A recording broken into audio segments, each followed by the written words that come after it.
Hello everyone and welcome back to the Ryan Retro channel. In today's video we're going to be connecting the Retroid Pocket 5 to external monitors and TVs. And we're also going to be connecting a couple of controllers to see how it works for couch co-op gaming. This has been by far one of the most requested videos on my channel, and I'm very excited to test this as I really want to be able to use the Retroid Pocket 5 as a home console. For today's tests, we're going to be using this external USB hub. It has pass-through charging, so we'll test if we can charge the Retroid Pocket 5 while we're using it, and it has HDMI ports for connecting to displays. For those that are not aware, a dock, like the official Retroid dock, is just exactly the same as a USB hub like this. It just also incorporates a stand design. I'm going to lift up my camera to zoom out. Let's bring in the monitor and connect it to the Retroid Pocket 5. I'll plug the power cable into the monitor. We'll connect the monitor to the hub with this HDMI cable. And finally, let's connect the hub to the Retroid Pocket 5.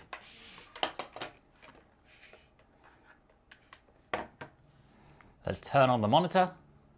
As you can see, the Retroid Pocket 5 is connected to the monitor now, so let's connect our Bluetooth controllers. We'll scroll down from the top, turn on Bluetooth, hold down on the Bluetooth button to bring up more options, and I already connected these controllers before, so we should just be able to tap on them to connect them. As you can see, this controller is now connected because we're able to control the Retroid Pocket 5 with the Xbox controller. Let's open ESDE and see if we can control that with our controller. Yes, the Xbox controller is working fine here. So let's jump into a split screen game and try using two controllers. Before we start playing any games, I would recommend setting up the controllers first. So let's grab the Retroid Pocket 5. Let's jump into Dolphin because I want to test some Gamecube games. Let's go to Settings, Gamecube Input, and we're going to set up our two controllers now. So let's go to where it says Controller 1, choose the cog, and we're going to select Device, and instead of using the Retroid Pocket for this, we're going to use the Xbox wireless controller. Then we'll go back, Gamecube controller number 2, we'll choose the cog again, and this time we'll choose the 8BitDo Ultimate Wireless, and you can see it's already selected. Now our controllers are ready to go. Let's jump into a game of Mario Kart Double Dash. This is using upscaled HD textures, which I'm going to cover in greater detail in tomorrow's video. It's very exciting. So once again, let's connect this to the TV. We now have our two controllers connected. So let's go to Start Game. 2 players. Player 1 versus Player 2. Let's go for a Grand Prix. I will be Mario and Baby Mario. And with Player 2, I will select Luigi and Baby Luigi. Let's go. I am going to have to try to control both at once, but I will just check everything's working and I will comment to you about the latency, especially when I'm using both at the same time. I did already test this with my girlfriend on a previous day, but unfortunately she's not here right now. But I can assure you it does work, but just for demonstration purposes, I have to show you it by myself. Controlling Player 1, everything feels immediate, there's no delay whatsoever. Controlling Player 2, once again, everything feels perfect. I don't feel any kind of delay. Very, very nice playing experience. I'll now attempt to control both at once and just see how the controls feel, just to check if it was lagging or overloading the system in any way when you're playing with two controllers at the same time. But as I said, I've already tested this with my girlfriend before, and it is absolutely fine. It is a very, very nice and very playable experience. You won't have any issues with this. In this game, Mario Kart Double Dash, it plays beautifully. Everything is happening immediately. I'm not feeling any kind of lag or slowdown or delay. It's lovely. So this game works very, very well. Let's jump into a different game now. The one annoying thing is that when you go from using just the console as your controller to using different controllers, you're going to have to map that. And I cannot find an easy way to automatically do that when you connect some kind of hub, like there is with the Nintendo Switch. In this case, you have to manually go through and change it every single time, which is a little bit annoying. There may be some kind of app or utility that will automatically change for you, but so far I'm not aware of it. If anyone has an idea about this, please let me know in the comments below, because that would be amazing. So we're now jumping into Street Fighter on the PlayStation 1. Let's try a fighting game, a little bit faster, a little bit more action. You'll be able to feel that delay a little bit better. So first of all, we have to assign these controllers rather than the built-in Retroid Pocket 5 controller. So going into the settings, choosing the one that looks like a little D-pad, going down to port 1, which will be controller 1. This time I'll switch it around. I'll make this controller 1. So I'll choose Perform Automatic Mapping for the 8BitDo Ultimate Wireless, which is this controller. That should automatically make this player 1. Then we'll go over to port 2 and perform automatic mapping, Xbox wireless controller. I'll just use the touchscreen because it is faster. Now when we close this down, hopefully the controls will now be updated. You might be able to see that this screen is getting quite fingerprinty, which might make you realize how well the Retroid Pocket 5 eliminates fingerprints. I was just having an issue getting games on the PlayStation 1 to recognize 2 controllers. And that was because here where it says controller type, I had it set to none. So check that you have a controller type set, whether that's a gamepad or DualShock style. I just choose DualShock for everything, and now it's recognizing the 2 controllers properly. So that's just a little tip if your controllers are not showing up like mine weren't. You can see from all these messy cables, this is why docks exist. A dock is basically the same as this, but just in a nicer footprint. But today's video is not about creating a beautiful home setup, it is about testing. So please bear with me for this mess. So now let's jump into Street Fighter. The Versus mode was grayed out when there was only 1 controller. It's now available. So let's jump into Versus mode. Let's do a classic, Ryu versus Ken. The classic Street Fighter matchup. So I'm gonna have to use one at a time. This time the 8-bit-do is controller 1 and the Xbox controller is controller 2. I can tell you on this controller, I'm not feeling any kind of lag or latency. It feels great.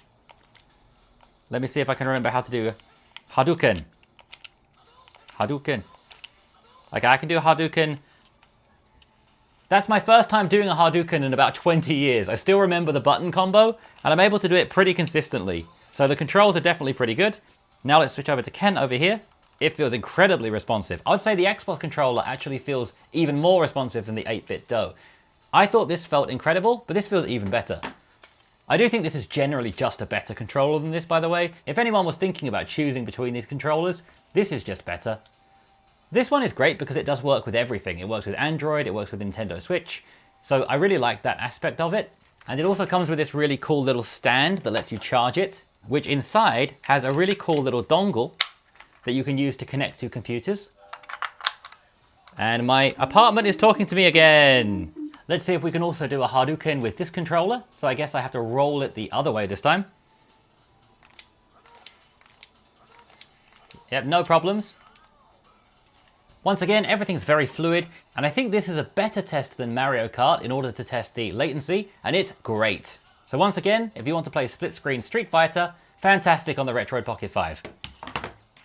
Jumping now into the secret console, I want to try a split-screen cozy game on probably the most difficult to emulate system we have on the Retroid Pocket 5. So let's jump into Controls, Player 1, and we'll auto-map this for the Xbox controller. And then jumping into Player 2, we'll auto-map this for the 8-bit-do Ultimate Wireless. Again, you could do this using the controller like this, you could go through that way, but it's just much quicker and easier to do it with the touchscreen. And if you connected your Retroid Pocket 5 to a display, but you only have a black screen, you have to enable a feature to keep the screen turned on. So what you have to do is go to Settings, scroll all the way down to Handheld Settings, and then you'll see this option Connect TV, and the first option, turn off handheld console screen, will be enabled, and I've disabled it. Some people are worried because the Retroid Pocket 5 has an OLED screen, you might get burn-in if you were to leave it on all day. But I don't think there's many people who are going to dock their Retroid Pocket 5 and leave a static screen on the screen all day long. I think almost everybody will be playing games or videos that are constantly moving, or when they stop playing on the TV, you'll probably turn the screen off. I don't think many people are going to leave the Retroid Pocket 5 like this in a dock with the screen on. So I don't see any problem with disabling this and just keeping the screen on all the time.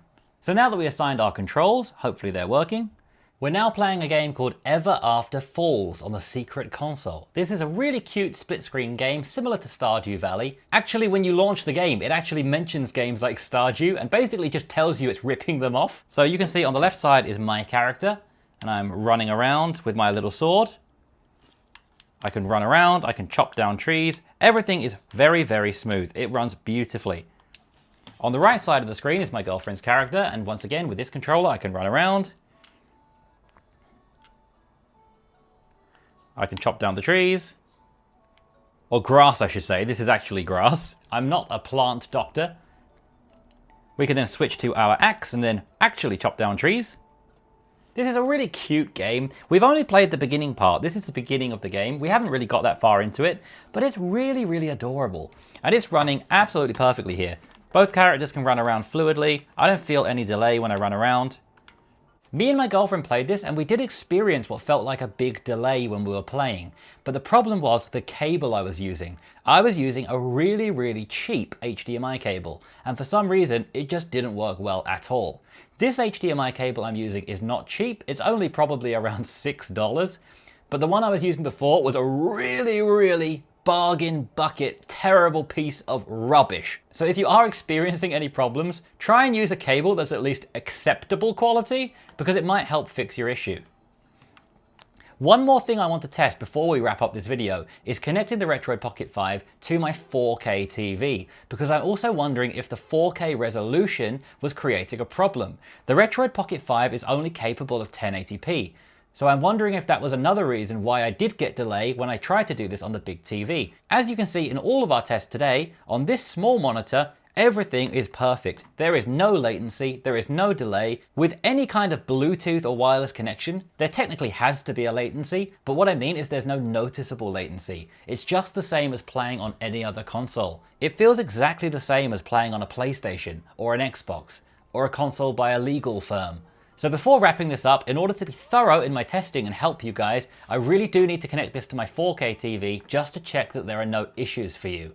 So in order to do that, I will keep all of the setup the same, except this HDMI cable I'm using for this monitor is a mini HDMI cable, because that's what the small monitor takes.